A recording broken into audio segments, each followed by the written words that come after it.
A veces decimos, Señor, ¿por qué si era tan fácil solucionar ese problema no me ayudaste?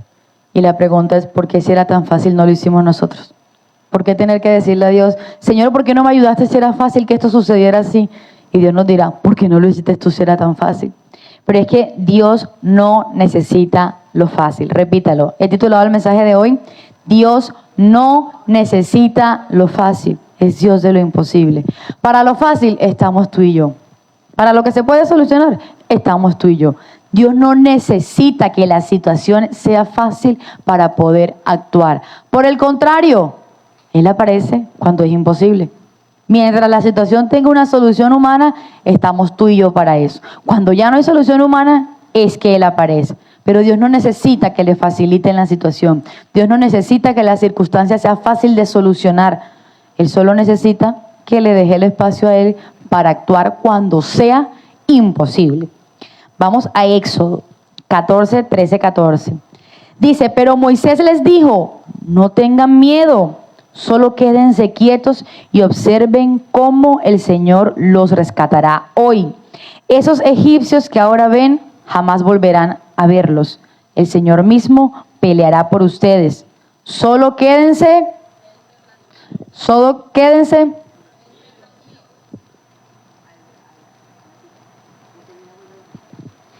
Esta es la historia del pueblo hebreo cuando sale de Egipto, cuando por fin el faraón les da el permiso de salir en la cabeza de Moisés. Pero dice que el faraón luego se arrepintió y dijo, ven acá, ¿cómo así que yo los voy a dejar ir? Si ellos son los que me trabajan acá, ellos son los que me ayudan a construir, ellos hacen todo el trabajo pesado. ¿Cómo así que yo de la noche a la mañana, porque vino el tal Moisés a decirme que los deje ir, yo los voy a dejar ir? Y dice la Biblia que el faraón se arrepintió de haberlos dejado ir.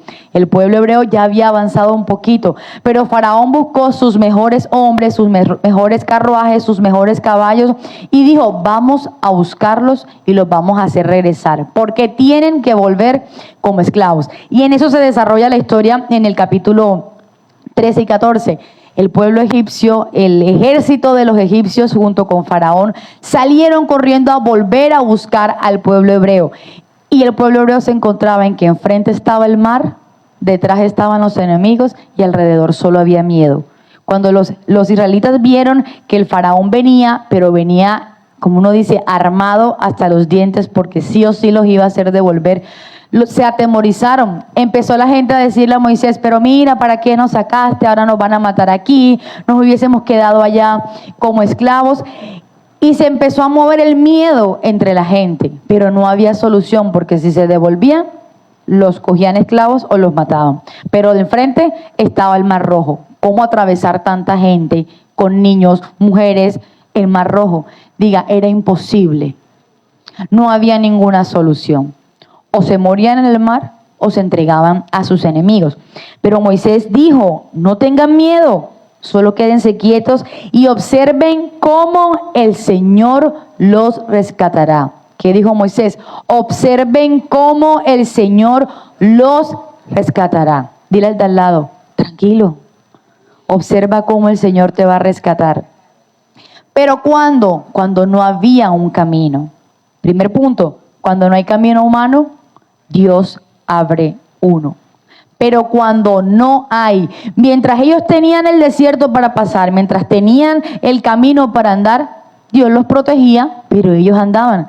Cuando no había un camino, fue que Dios abrió el Mar Rojo. Cuando ya no había una solución humana, fue que Dios abría el Mar Rojo. Porque Dios no necesita lo fácil.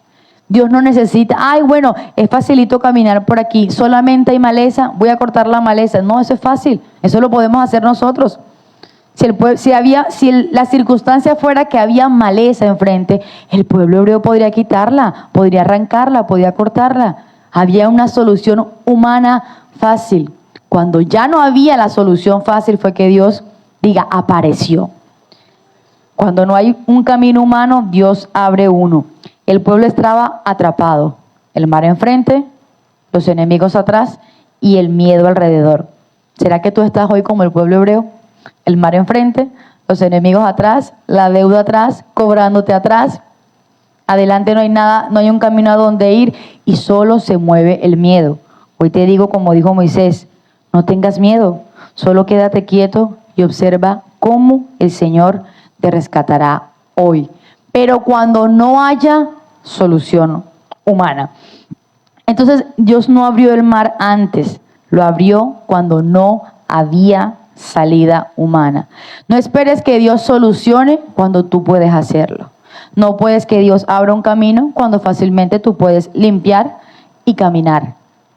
Dios lo abrió cuando no había salida humana. ¿Será que el problema que tú tienes hoy no tiene salida humana? Si la tiene, aunque sea difícil, lo puedes hacer tú, con ayuda de Dios. Si existe una solución, pero es un poco complicado, lo puedes hacer tú y lo puedo hacer yo. Cuando no hay solución, entonces deja que Dios sea el que actúe. Dios no te saca del problema primero, Él lo atraviesa contigo. Dios no dijo, voy a desaparecer a los egipcios así como si nada. No, van a atravesar. Ahora yo te pregunto, ¿daría miedo o no daría miedo atravesar el Mar Rojo así se hubiese abierto un camino?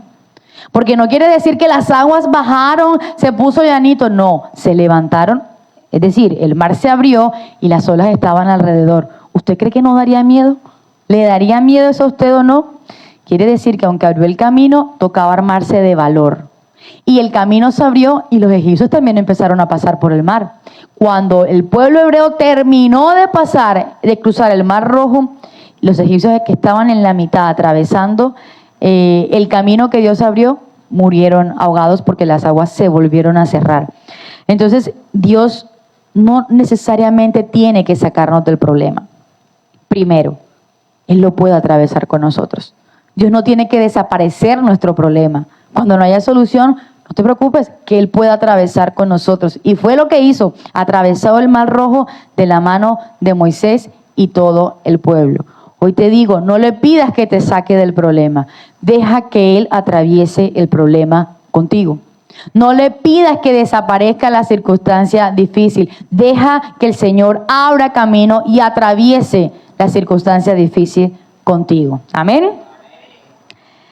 Dios reduce lo humano para exaltar lo divino. Todo lo que hace Dios es para glorificarlo a Él. Por eso muchas veces Dios no actúa en nuestro favor porque nosotros queremos llevarnos la gloria. Todo lo que pase en nuestra vida hay que darle la gloria y la honra a Él. Y Dios actúa para que se glorifique Él. Y lo vemos en la historia de Jueces. Dice que Gedeón estaba el ejército madianita, un ejército enemigo del pueblo de Dios. Y eran demasiados. La Biblia dice que eran como alrededor de 135,000 personas del ejército contrario. Pero el ejército de Gedeón eran 32,000 personas. O sea, eso viene siendo tercera parte, no, más de la tercera parte. 135,000 soldados del ejército enemigo contra 32,000 del ejército de Dios. Y cualquiera dice, era imposible ganar, pero le podían dar la pelea. Con 32,000 personas. Pero ¿sabe qué hizo Dios? Dijo, no, eso es mucho. Porque si ustedes llegasen a ganar, porque yo los ayudo, van a decir que fue gracias a las 32,000 personas. Y todo lo que Dios hace es para que se glorifique Él, no para que se glorifique uno mismo. Y dice que Dios le dijo, no, Gedeón, son demasiados. Aun cuando son mucho menos que el ejército contrario, son muchos. Y si llegasen a ganar, ustedes se van a glorificar solo. Y le dijo, pregúntale a todo el ejército quién tiene miedo, quién está asustado. ¿Quién le da miedo ir y enfrentarse a los madianitas? Y todo el que tenga miedo, dile que se puede ir para su casa. De 32,000 personas de soldados quedaron 10,000. Quiere decir 22,000 personas atemorizadas se fueron. Gedeón les dio el permiso. Si tú tienes mucho miedo, si tienes mucho culillo, mijo, vete para tu casa porque no me vas a ayudar. Y uno dice, si con 32,000 personas era difícil ganarle a los madianitas, ¿cómo le van a poder ganar con 10,000? Porque no es la cantidad de personas, es el Dios en quien van. Es el Dios a quien van a glorificar. Pero Dios seguía diciendo, siguen siendo muchos. 10,000 soldados, señores, mucho contra 135,000, sí, siguen siendo muchos. Y el Señor nuevamente le dice a Gedeón, vamos a hacer otra cosa para que vayan saliendo más soldados. Dile que pueden beber, había como, digamos, mal dicho, un lago. Dile que pueden beber, que vayan y tomen agua de ese lago. Y dependiendo de la forma en que cada soldado beba el agua, tú vas a sacar los que no van a estar atentos. Entonces habían unos que se agachaban y metían la cara más al agua. Eso significaba que estaban dejando, ¿cómo se diría? No estaban tan atentos a los enemigos. Uno en plena guerra no puede descuidarse con absolutamente nada. Y estas personas se agachaban y descuidaban su espalda, mientras hubo otros que tomaban agua con las manos, y dice la Biblia que se tomaban el agua como perros, cogían con las manos, pero era la forma de poder estar atentos. De esa manera Dios le dijo, los que tomen agua de esa manera, los que tomaron agua de esa manera, que estaban atentos, son los que van a ir y pelear. El resto, mándalos también para su casa. De 10,000 personas, adivines cuántos quedaron. 300 soldados. Empezaron 32,000, quedaron 10,000 y luego solamente quedaron 300 personas para enfrentar al mismo ejército de 135,000. Diga, era imposible. No era difícil, era imposible. Difícil eran cuando eran 32,000, pero imposible cuando eran 300.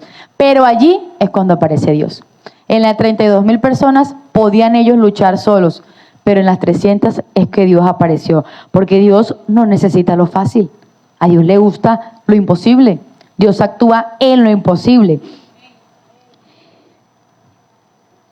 Y dice que con estas 300 personas, Dios le dice a Gedeón, ahora sí vas a ir y luchar, porque cuando ganen van a entender que no fueron ustedes los 300, sino que fui yo ayudando o respaldando a mi ejército. Y Dios le da unas tácticas para que puedan ir y atacar al ejército madianita. Entre esas es, ellos llegaron, se rodearon el ejército madianita y empezaron con trompetas a tocarlas y a romper los cántaros. Cuando los madianitas despertaron, se confundieron que entre ellos mismos se estaban matando. Es decir, no hubo al inicio necesidad de que pelearan espada con espada un ejército con el otro, sino que si Dios está en el asunto, Dios lo vuelve más fácil. Si Dios está en el asunto, es más fácil solucionarlo. Y entre los mismos madianitas se fueron asesinando. El número de madianitas bajó exageradamente, hubo demasiados muertos en este actuar. Posteriormente, el ejército de 300 hombres con Gedeón siguieron persiguiendo a todos los madianitas que habían quedado vivos, sobre todo a sus gobernantes. Pero es que a veces Dios quita apoyos, personas o seguridades para que aprendamos a depender de Él. La confianza de Gedeón estaba en, bueno, somos 32,000, algo hacemos, algo podemos hacer, pero es que es necesario que Dios nos quite personas, que nos quite apoyo y que nos quite seguridades para que entendamos que nuestra única seguridad debe depender de Él. Gedeón con 300 hombres entendió, no soy yo, porque yo no puedo y mis hombres no pueden.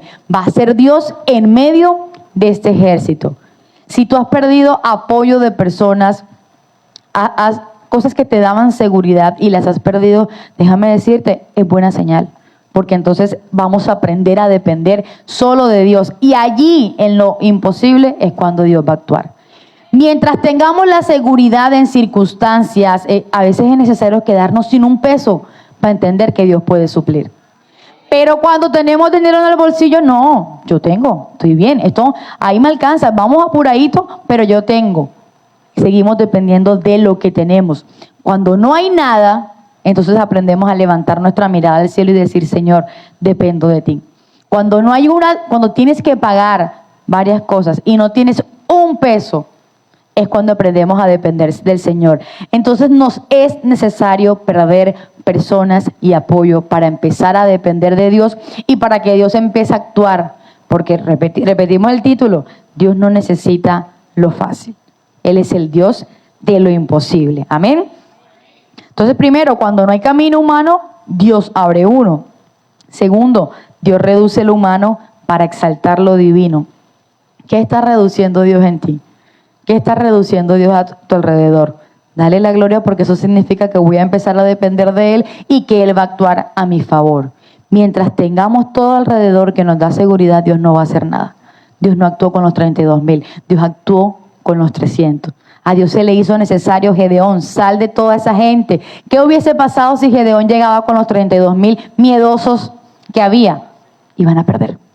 Por miedo, por simple miedo, iban a perder. Se podían rendir y eso no era permitido para el pueblo de Dios. Pero con 300 ganaron la batalla, pudieron vencer ante un ejército tan imponente como los madianitas. Tercero, Dios puede actuar aunque ya huela a muerte. Alguien que lo repita. Dios puede actuar. Juan 11, 39 al 44 dice: corran la piedra a un lado, les dijo Jesús. Entonces Marta, la hermana del muerto, ¿la hermana de quién? ¿Quiere decir que ya estaba? No había vida, estaba muerto, lo dice la Biblia. La hermana del muerto protestó: Señor, hace 4 días murió. ¿Hace cuántos días? O sea, no era reciente, no era que apenas acababa de cerrar los ojos, llevaba 4 días de muerto. Señor, hace 4 días que murió, debe haber un olor espantoso. Ya se estaba descomponiendo el cuerpo.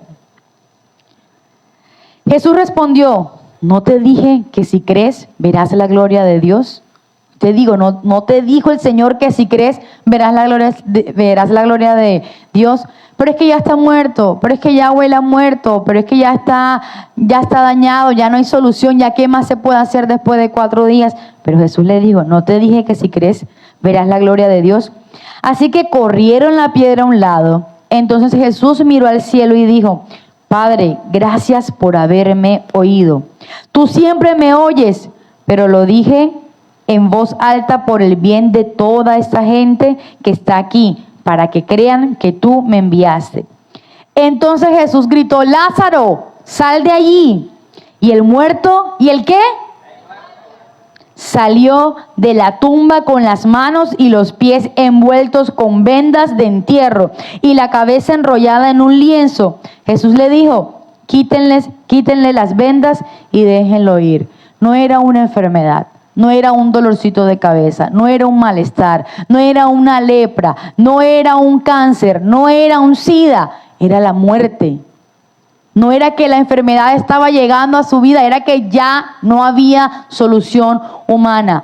No era solamente un dictamen médico negativo, era que él ya estaba muerto y ya llevaba días muerto. ¿Por qué Jesús no llegó antes? ¿Por qué Jesús no llegó a sanarlo? Porque al Señor no le gusta lo fácil. Él no necesita lo fácil. Él no actúa en lo fácil. Él actúa en lo imposible. Y lo fácil era que con tratamiento médico él pudiera avanzar. Lo difícil era sacarlo de la tumba. Lo difícil era traerlo a la vida nuevamente. Pero diga, Jesús lo hizo. Jesús lo hizo. Jesús llegó al 4.º día. Humanamente no había nada que hacer. Humanamente ya no había solución. Y con esto les voy a contar algo que sucedió con el pastor. Él desde el principio que sucedió todo, él decía: yo voy a volver a estar bien, yo voy a volver a jugar fútbol con mi hijo, yo voy a volver a viajar en familia, yo voy a volver a predicar. Siempre estuvo con el deseo y la fe de que todo iba a estar bien. Pero hubo un día en el que algo cambió en él. Fue a los 8 días que a él le sucedió, fue un domingo. Esa noche de sábado a domingo ya él había pasado a piso. Y fue la peor noche de mi vida y asumo que la peor noche de la vida de él. Incluso peor que la noche que le dio. A él le habían hecho un examen en donde ingresan como un líquido, un químico por una vena, creo que es, y eso le llega al cerebro. Este examen lo afectó bastante porque es un líquido ajeno al cuerpo, es algo químico. Y este examen lo hizo tener muchas alucinaciones. Posterior al examen, a la hora, él empezó como a ver cosas, a alucinar, a atormentarse. Es que me están atormentando, es que veo esto. Él decía que era como si lo metieran en un videojuego, solamente por el examen. Adicional a eso, él tuvo delirio de UCI, que es estar encerrado en UCI, crea como un tipo de trastorno, un tormento, y eso lo hace también tener ciertas alucinaciones y dormir incómodo. Esa primera noche que lo pasaron a piso, pues todos contentos, porque eso quiere decir que hay una mejoría. Quiere decir que ya no tenía que estar vigilado 24/7 en el caso de la presión, sino que ya podían con horarios ir y vigilar. Era una buena noticia. Pero cuando llega la noche, todo cambió. Repito, fue la peor noche de mi vida y la peor noche de él. Empezó incómodo, empezó a quejarse, empezó a pelear, empezó a cuestionar, peleaba conmigo. Yo salí y le decía a la doctora, ¿se le puede dar algo para calmarlo? No, no se puede porque a él ya se le dio algo a la hora de dormir. Y él seguía alterado, seguía hablando, hasta llegó al punto de hablar de la muerte. Esa noche fue diferente a todos los días anteriores, porque esa noche el pastor sí consideró morirse. Y lo consideró tanto que llamó a despedirse. A las 6 de la mañana me dijo, llámame a los niños. Obviamente, a nadie, a ningún familiar le gustaría escuchar que la persona se va a morir. No médicamente, que él sentía que se iba a morir. Y a nadie le va a gustar escuchar que él se despida, porque uno dice, Dios mío, algo puede pasar en este momento. Él habló con algunos líderes despidiéndose. Él llamó a los niños a las 6 de la mañana a despedirse porque él pensaba o él decía que se iba a morir. Allí fue un choque porque obviamente yo le decía, nene, eso no va a pasar, deja de decir eso, eso no va a suceder, Dios está con nosotros. Pero estaba tan alterado neurológicamente que lo que yo le decía era para pelear, era para cuestionarme, era para incluso tratarme a veces un poco mal, pero entiendo en cierta forma que era parte de todo lo que él estaba viviendo. Y él decía, ya dejen de orar para que yo me sane, porque si la voluntad de Dios no es esa, ¿por qué oramos en contra de su voluntad? Pero fue toda la noche esa historia. Llegó un momento en el que yo le decía, bueno, ya está bien. Si la voluntad de Dios es que tú te vayas con él, nosotros lo vamos a aceptar. Aunque duela, lo vamos a aceptar. Pero si la voluntad de Dios es que tú permanezcas aquí, tú también vas a aceptar la voluntad de Dios. Porque él me decía era, ya no sigan diciendo de sanidad, si Dios lo que de pronto desea es que yo esté con él. Y le dije, pero tampoco voy a declarar muerte cuando yo no sé si lo que Dios quiere es que tú permanezcas con nosotros. Pero fue muy insistente en ese tema. Y él se despidió de mí, nena, nos vemos en la eternidad. Imaginen lo duro que fue eso. En la mañana yo le escribí a May, güey, no aguanto más un minuto en esta clínica. Me quiero ir de aquí porque además del cansancio, el hablar de tanto ese tema ya me tenía a mí como descontrolada emocionalmente. Yo llegué a la casa y eso fue llora. De hecho, él me dijo que anotara la hora, o sea, como si fuera hora de defunción, literal. Suena extremo, pero así lo vivió él en ese momento. Quizás ese era el cuarto día del pastor. Quizás ese era como Lázaro, el cuarto día. Él sentía que ya no había solución humana, habían dolores físicos, había afectación neurológica, a pesar de que ya había pasado a piso y uno decía, va a ser más tranquilo todo. El cambio de UCI a piso también creó un descontrol, no es solo emocional, no es solo cómo se sentía, es neurológico, porque él tenía afectado su cerebro. No era solamente si el pastor se quería morir o se sentía que se iba a morir, era que su cerebro estaba alterado y todo funcionaba alterado y por eso no coordinaba ciertas cosas. Y yo haciendo el mensaje decía, quizás ese era el cuarto día como Lázaro del pastor, en el que si cuando una persona ya no tiene deseo de vivir, Dios no puede hacer nada, que era lo que a mí me daba miedo. Si Dios tiene un plan, pero él no tiene el deseo, Dios no va a ir en contra. De pronto ese era, ya huele a muerto del pastor. De pronto ese era, ya no hay nada más que hacer. Y yo me vine a la casa, pero lastimosamente con esa sensación de me pueden llamar en algún momento que algo pasó. Pueden de pronto decirme, uno guarda las esperanzas de que no, pero verlo a él hablar de esa manera, obviamente el niño quedó afectado todo el día. No, mis hijos no son de los que hablan mucho, cuentan o comparten cosas personales, pero el niño ese día no habló, estaba cabizbajo, no decía nada. En la tarde fue que ya hablé con él y se calmó. Pero yo decía, ¿será que humanamente ya no había más nada que hacer con el pastor? Y fue ese el cuarto día en donde ya olía a muerto y fue cuando Dios decidió actuar. Sí, Dios hizo un milagro desde el día que le sucedió. Pero ¿y si fue ese día en el que Dios dijo, eso es lo difícil, ahora sí me toca a mí? Ya lo fácil pasó, que era que los médicos actuaran, que los médicos controlaran con medicamentos, que los médicos controlaran el tema de la presión.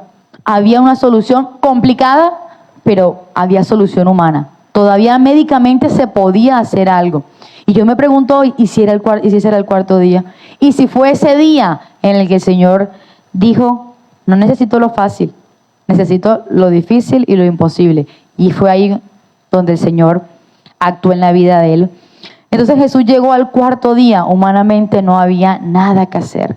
De pronto ese día humanamente no había nada que hacer, porque los médicos ya no sabían ni qué ponerle, ni qué darle para tratar de controlarlo, de calmarlo. O sea, yo salía y decía, ¿qué se puede hacer? No, no se puede hacer nada. Y él cada vez estaba más atormentado, obviamente orando y todo, pero estaba más atormentado, más angustiado, más desesperado. Se quejaba mucho del dolor por las medias, ¿cómo se llaman? Las medias de compresión, sí, la antitrombosis.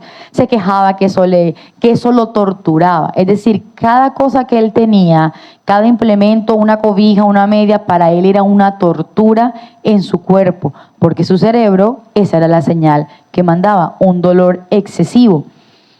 Y yo anoche decía, Señor, gracias porque apareciste cuando fue difícil para mí manejar la situación, cuando fue difícil para los médicos manejar la situación y cuando fue difícil para él mismo manejar la situación. Cuando no era fácil, entonces apareció el Señor. Posterior a esas horas, todo volvió a cambiar. Todo se fue normalizando, ya él empezó, ¿cómo se diría?, a volver en sí, a entender que la voluntad de Dios no era llevárselo en ese momento. Y de ese tiempo para acá, él le ha pedido perdón a Dios, obviamente, porque pensó la muerte, consideró la muerte. Yo le decía, no la estés llamando si Dios está cancelando la muerte.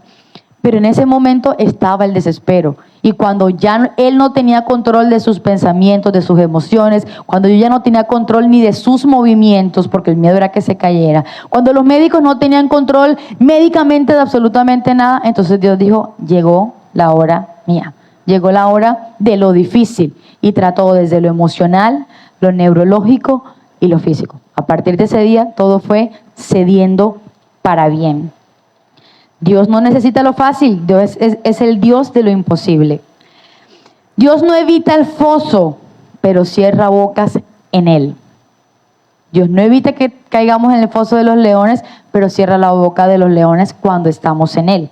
Daniel 6:16 17, 20 y 22 dice, entonces finalmente el rey ordenó que arrestaran a Daniel y lo arrojaron al foso de los leones, porque estaba orando a su Dios, porque es que a las autoridades, bajo un decreto que habían hecho bajo la ley de Media y de Persia, no se podía adorar a otro Dios que no fuera el rey de ellos. Y Daniel decía, yo sigo firme, yo sigo fiel a mi Dios, que pase lo que tenga que pasar. Y oraba con las ventanas abiertas 3 veces al día.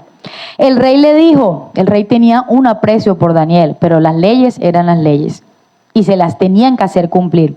El rey le dijo, que tu Dios, a quien sirves tan fielmente, te rescate. Así que trajeron una piedra y la colocaron sobre la boca del foso.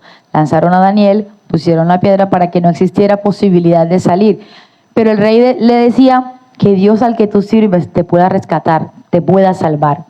Es decir, una persona que no creía en Dios, sabía que algo podía pasar a través del Dios del cual Daniel le servía fielmente. Porque cuando nosotros somos fieles, sencillamente sirviendo, la gente nota, oye, algo puede pasar. Porque tanta fidelidad de esa persona, tanta entrega para ese Dios, puede que ese Dios haga algo en su vida. Y era lo que pensaba el rey.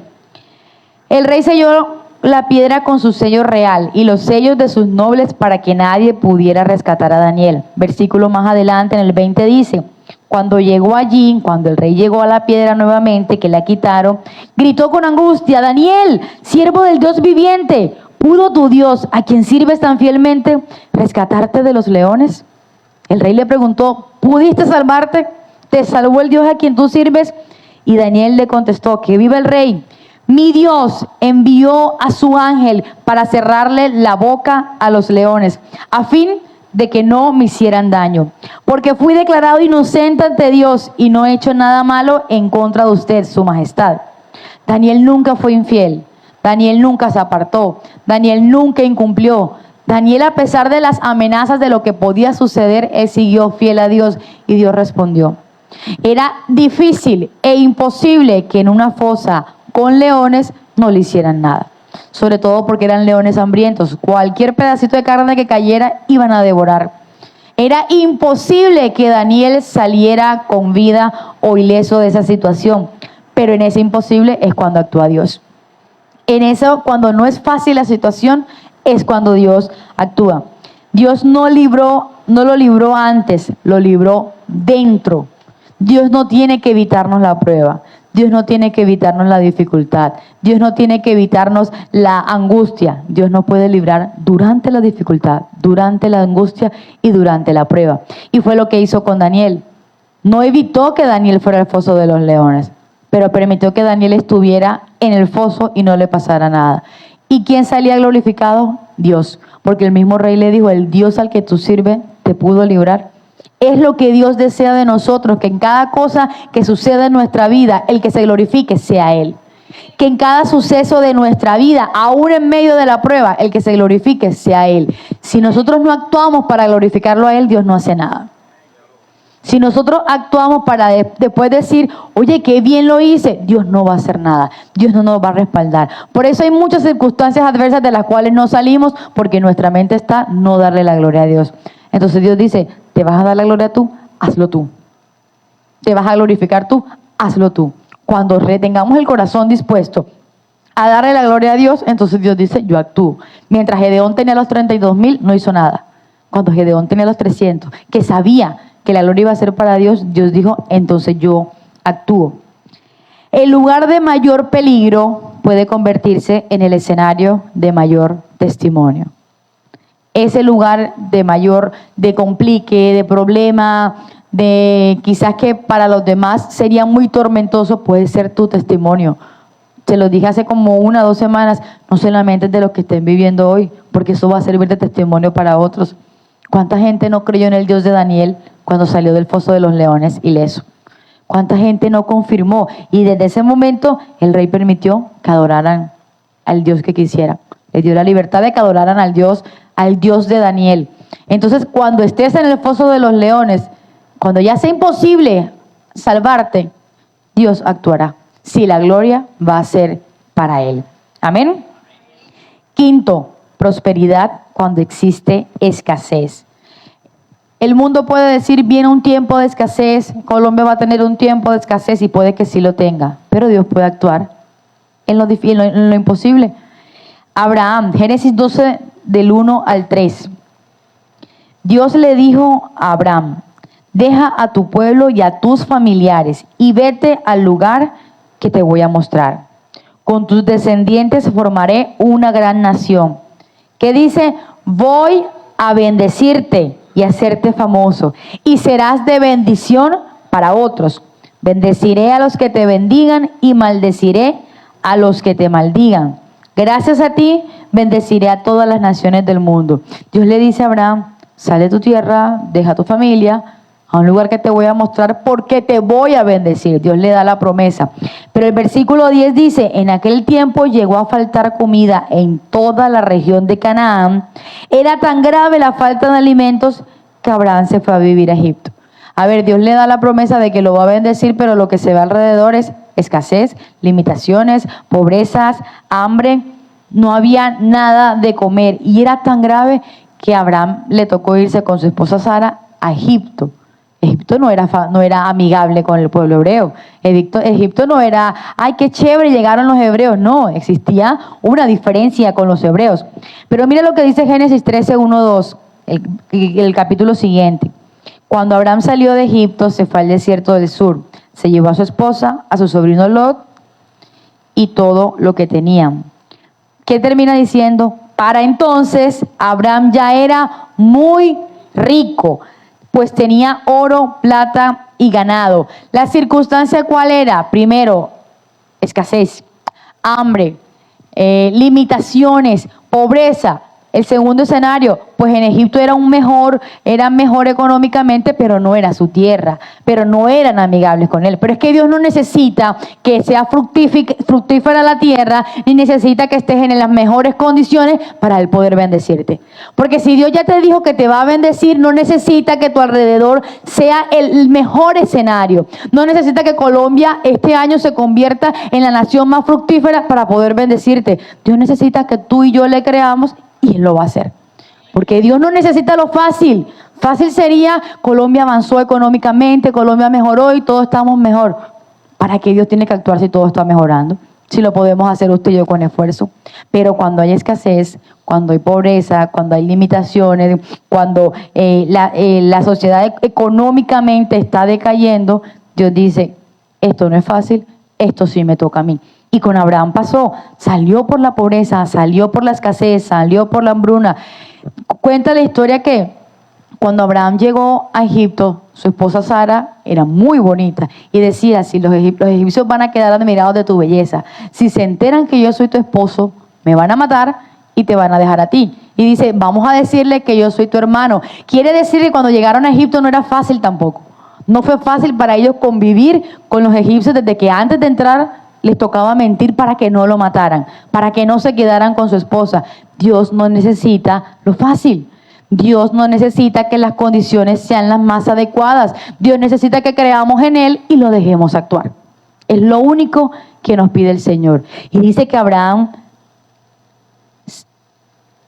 para ese entonces Abraham ya era muy rico. Dios le prometió que te voy a bendecir y Dios se lo cumplió, sin importar las circunstancias. Vemos noticias y sí nos preocupa todo lo que puede venir para nuestra nación.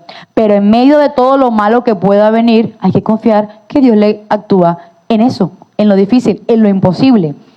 Dios no necesitó de un tiempo de cosecha, bendijo en medio de la escasez general. Dios no necesitó que Canaán fuera fructífera. Dios no necesitó que Abraham lo recibieran en Egipto como si fuera un rey. Dios necesitó que Abraham le obedeciera y siguiera creyendo en él. Bendijo en medio de la escasez general. Quizás hoy tus enemigos vienen atrás, quizás tienes un mar enfrente, quizás no tienes apoyo, quizás el dictamen ya es negativo, como con Lázaro, con la muerte. Quizás te sientes encerrado en el problema, como Daniel en el foso de los leones, o quizás solo ves escasez. Esa puede ser nuestra actualidad. Pero deja que Dios actúe. A Dios no le gusta lo fácil, no le gusta lo humano, a Dios le gusta lo imposible. Él es el Dios de lo imposible. Bounds.